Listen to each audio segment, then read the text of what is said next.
Hi everyone, welcome back to my channel. And for today's video, I will do a little makeover of my room, and please stick around and enjoy the video. Thank you. So these items actually is from 11.11 Shopee Piso Deals. Na-curious lang ako bumili nitong mga 1 peso deal sa Shopee, so bumili ako ng 11 items.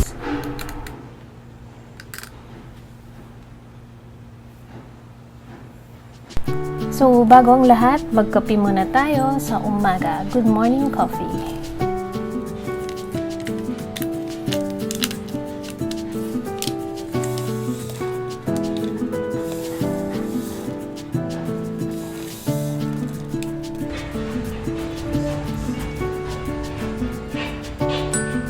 Siyempre, kailangan natin ng medyo magpapaboost ng ating mind para makapag-isip-isip ng kung ano yung gagawin natin for the day kasi it's actually weekend.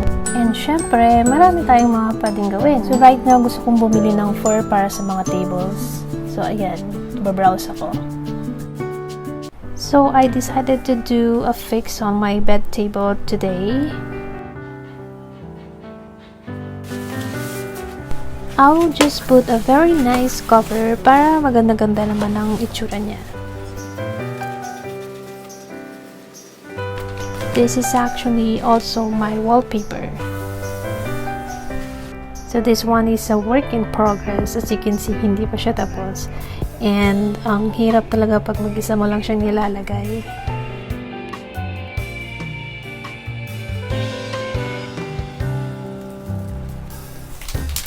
I like this kind of wallpaper because it's matte finish and also it's easy to install, and the design and color looks minimalist.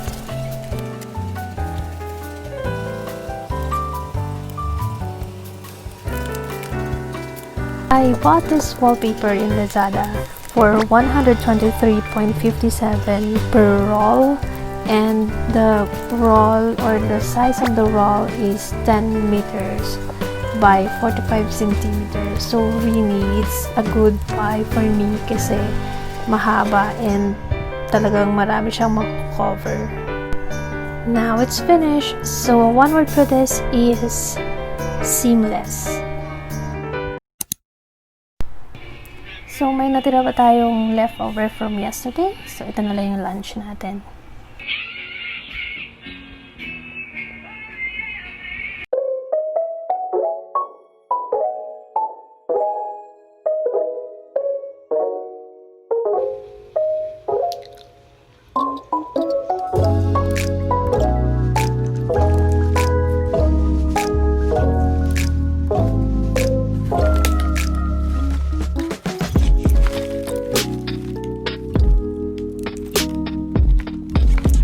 Now, let's start opening the table.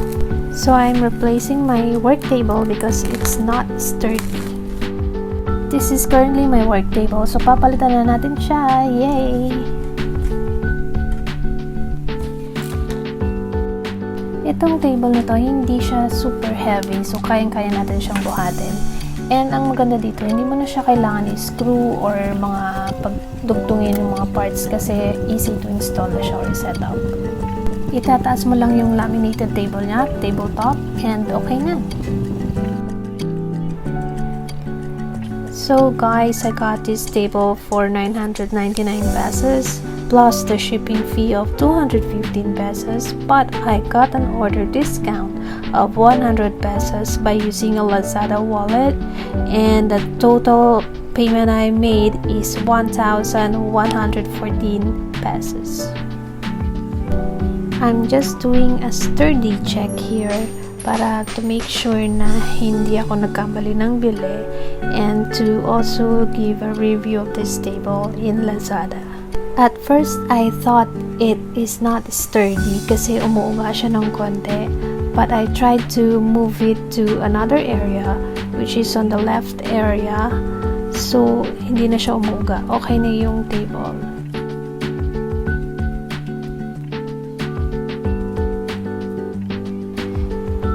I'm very happy with this table, and this will be my new work table.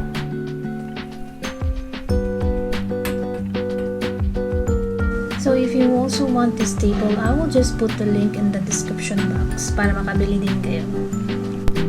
Then yung old table ko, nilagay ko dito sa aking TV. Ginamit ko siya as patungan ng TV. And I'm also very happy with the place of my old table kasi saktong-sakto siya dito sa TV area ko, and as in hindi siya madaling ilagay pero sobrang sulit nung nailagay ko na siya. So ngayon, i-switch muna natin yung air purifier kasi gusto kong mag-smell na mabango ang ating room. At dahil natapos na natin i-set up yung two tables, yung old table ko to my new TV or to the TV area, and also yung bago kong work table. So right now, gusto nating medyo maganda-ganda yung ambience.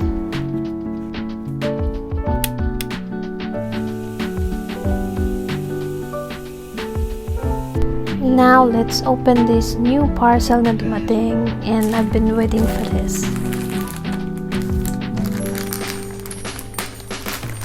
Itong mga items na to are syempre para dun sa ating new table or new workstation. Syempre, lalagyan natin ng ilaw and decoration. Konti pa lang naman.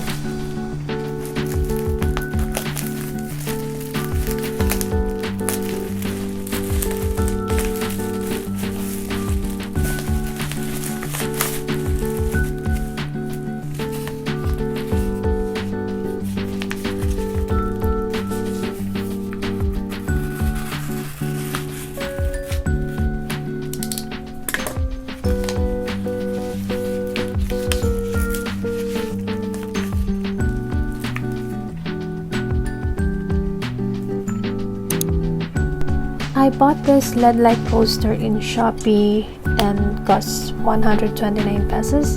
As you can see, it looks really good quality. So actually, this one comes with 3 different LED lights. So first one is this, the second one is this, and then the third one will be this. Let's try this with a cup. I got this Starbucks Binder series.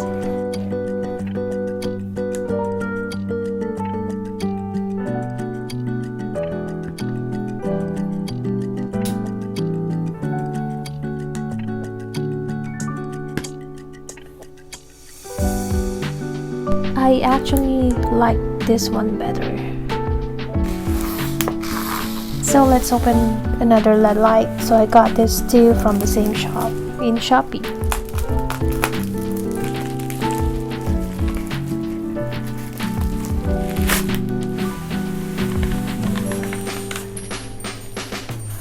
The box says it's a student lamp and a dormitory lighting.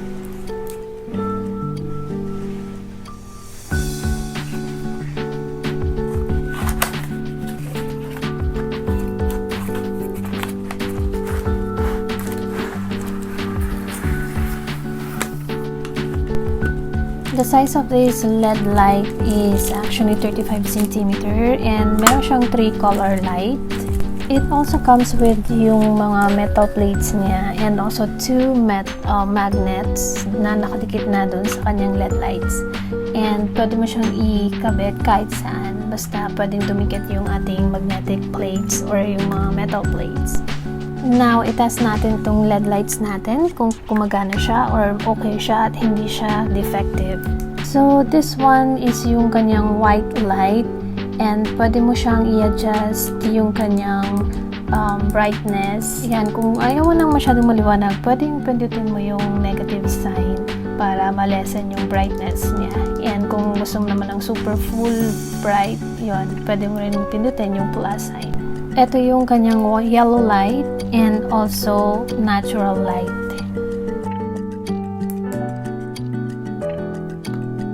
Now, idikit muna natin yung kanyang mga magnetic plates dun sa kanyang mga adhesive tape.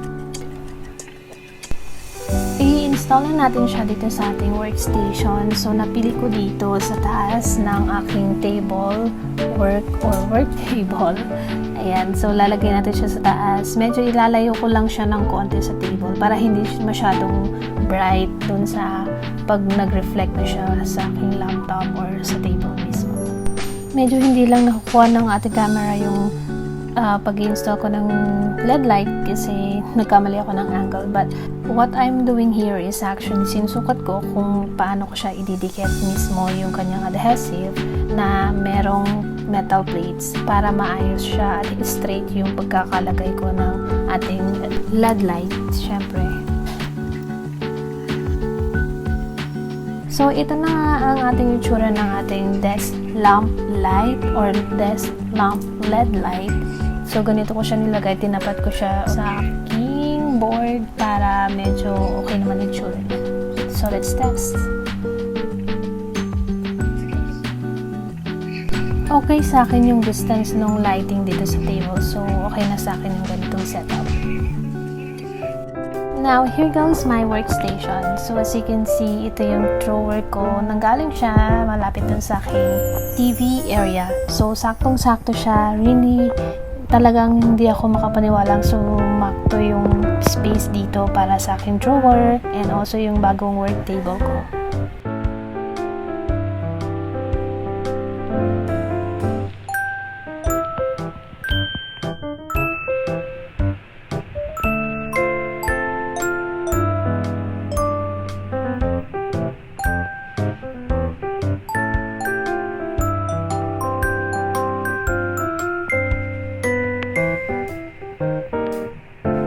So, next natin aayusin or i-organize is itong ating cosmetic or tinatawag ko rin siyang vanity table kasi nandito lahat ng ating mga cosmetics and other stuff or maliliit na stuff for fashion, beauty, or anything, or skincare. And I hope to see you on my next video. Thank you for watching!